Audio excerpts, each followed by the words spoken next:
Welcome back to The Explainer. Today, we're diving into something absolutely wild: the sheer, unstoppable force of human ambition. It is the driving force behind our absolute greatest achievements, but it also casts the longest shadows. Throughout this explainer, we're going to trace that overarching theme, looking at the incredible highs and the devastating lows that hit when humanity relentlessly pushes the boundaries of what is possible. So, what exactly do a 1984 chemical disaster, brain microchips, extinct wolves, and UFOs all have in common? Sounds like the setup to a crazy joke, right? But the answer is actually just us, humanity. Let's dive right into this. Each of these events represents a massive leap in our historical timeline of boundary-pushing ambition. We're going to examine the physical, the biological, and the cosmic frontiers we've crossed, and ask ourselves what happens when we go way too far, way too fast. All right, let's jump into Section 1, Lessons from Bhopal. This is a look at what happens when industrial ambition outpaces safety. Picture this. It's December 2nd, 1984, at the Union Carbide plant in Bhopal, India. What's truly chilling here is just how insanely fast a small issue turned into a total nightmare. At 10:30 p.m., the pressure inside tank E610, which was holding liquid methyl isocyanate, or MIC, starts creeping up. Workers literally just assumed a gauge was broken. By 11:30, they're physically feeling the gas and they spot a leak. But get this, they decided to deal with it after their tea break. Seriously. Fast forward to 12:40 a.m. and a runaway exothermic reaction hits critical mass. In 5 minutes, temperatures are completely off the charts and pressure is blowing the emergency valves wide open. And this wasn't just some random chemical fluke. It was a total cascade of corporate negligence. 3 separate safety devices, any of which could have stopped or slowed this down, totally failed. The refrigeration system meant to keep the MIC cool shut down and drained to Freon just to save a few bucks. The flare tower, which is supposed to burn off escaping gas, was missing a connecting pipe because of maintenance, and the vent gas scrubber, meant to neutralize the gas, was basically asleep on standby mode, completely lacking the power and chemicals to handle a leak of this size. And all those failures add up to one incredibly grim number: 42. Exactly 42 tons of highly toxic MIC gas poured out into the night sky over roughly 2 hours. Because the gas is heavier than air, it literally hugged the ground, sweeping straight into the sleeping, densely populated neighborhoods right outside the plant's gates. To put this tragedy into perspective, we have to look at the lasting toll of what remains the world's worst industrial disaster. Officially, the immediate death count was 2,259, but independent clinics estimate that up to 16,000 people lost their lives in the following weeks and years. Government records confirmed over 558,000 injuries. Union Carbide eventually paid out a $470 million settlement in 1989. It's a brutal, sobering reminder that safety regulations aren't just red tape. They are tragically paid for in human lives. Which really forces us to ask, have we actually learned anything? Have we figured out how to balance our massive technological leaps with real ethical boundaries? Let's fast forward from those physical safety failures of 1984 to the mind-bending dilemmas we're dealing with today. Moving to Section 2, the Neuralink dilemma, or hacking the human brain. To wrap our heads around this era, we first need to define the brain-computer interface, or BCI. Basically, it's a two-way system that captures your brain signals, decodes them, and turns them into commands for an external device. This is the exact magic behind Neuralink's N1 implant. Because of this tiny microchip, a paralyzed 29-year-old patient was suddenly able to play chess, crush video games, and move a computer cursor using absolutely nothing but his thoughts. It just completely bypasses the injured spinal cord. It's like something straight out of sci-fi. But, we're looking at a profound duality here. On one side, you have absolute medical miracles, giving movement and independence back to quadriplegics.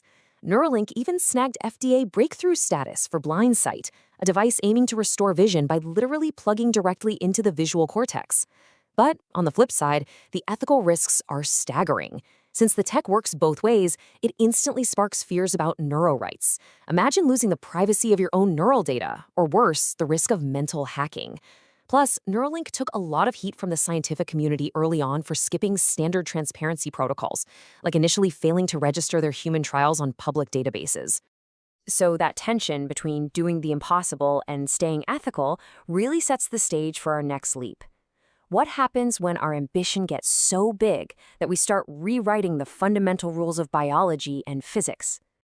That brings us to Section 3, Future Discoveries of 2025, Bending Reality. Okay, check out this wild work from a biotech company called Colossal Biosciences. In 2025, they claimed to have created the first modern direwolves in 10,000 years. How? Well, first, they sequenced 13,000-year-old direwolf DNA they pulled from a fossilized tooth.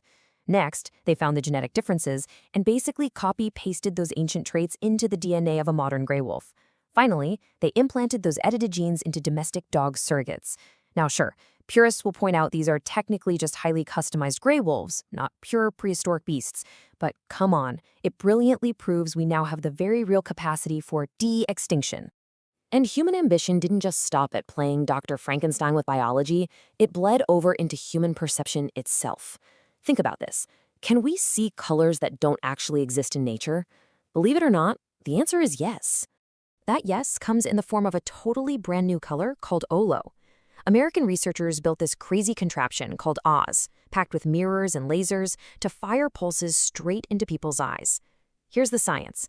Your retina has 3 types of cone cells, S, L, and M.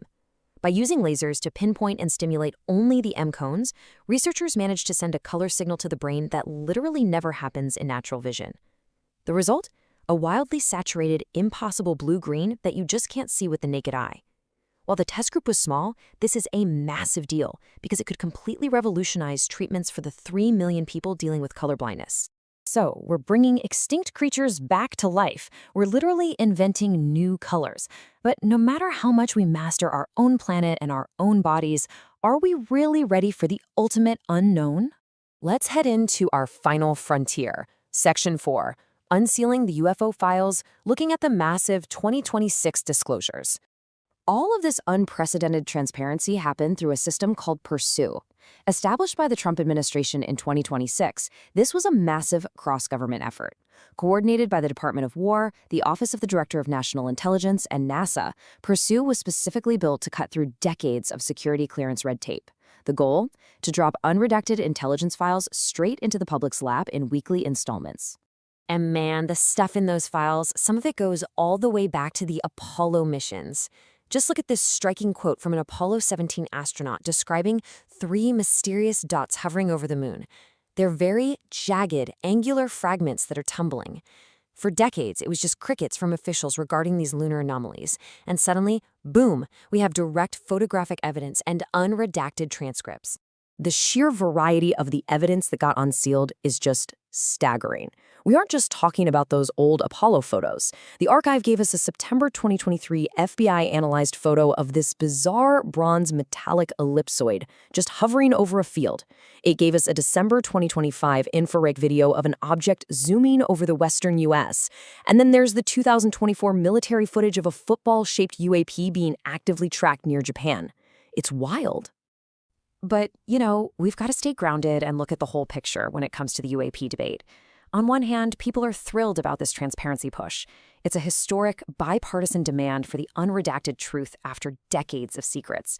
On the other hand, the scientific community is pumping the brakes hard. Experts like Sean Kirkpatrick, the former head of ARO, cautioned that a lot of these mysterious videos have perfectly normal explanations, like thermal imaging artifacts from regular jet engines. Officially, as of this explainer, there is still zero definitive proof of actual alien tech. But regardless, the sheer volume of this data has permanently shifted the conversation. Which brings us right to the end of today's journey. We've traced an unbelievable arc today.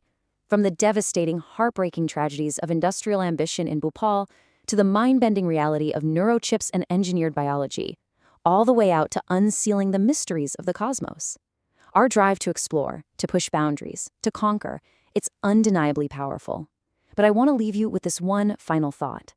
As we stand looking out over the edge of all these wild new frontiers, has our wisdom finally caught up with our ambition? Keep learning, keep questioning, and I'll see you in the next explainer. Welcome